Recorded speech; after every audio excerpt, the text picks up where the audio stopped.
تخيل لو عرفت إن ده آخر يوم في حياتك. فجأة هتبدأ تبص للحياة بطريقة مختلفة. هتفتكر كل لحظة ضيعتها في الزعل، وكل فرصة أجلتها لوقت تاني. هتفتكر ناس كان لازم تقول لهم كلمة حلوة بس سكت، وهتفتكر ناس زعلتهم وكان نفسك تعتذر.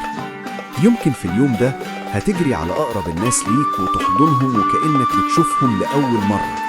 يمكن هترفع إيدك لربنا وتقول يا رب سامحني على كل حاجة قصرت فيها. هتكتشف إن حاجات كتير كنت فاكرها مهمة ما بقتش مهمة خالص.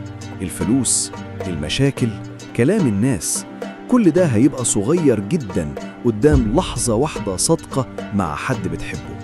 لكن الحقيقة اللي لازم نفهمها إننا مش عارفين إمتى آخر يوم في حياتنا. يمكن يكون بكرة، يمكن بعد سنين، ويمكن يكون أقرب مما نتخيل. علشان كده عيش كل يوم وكأنه فرصة جديدة. سامح اللي غلط فيك، اعتذر لو غلط، قول الكلمة الحلوة وقرب من ربنا، لأن في يوم من الأيام هيجي فعلا آخر يوم، والسؤال وقتها مش هيكون كنت ناوي تعمل إيه. السؤال هيكون أنت عشت حياتك صح ولا ضيعتها في الانتظار؟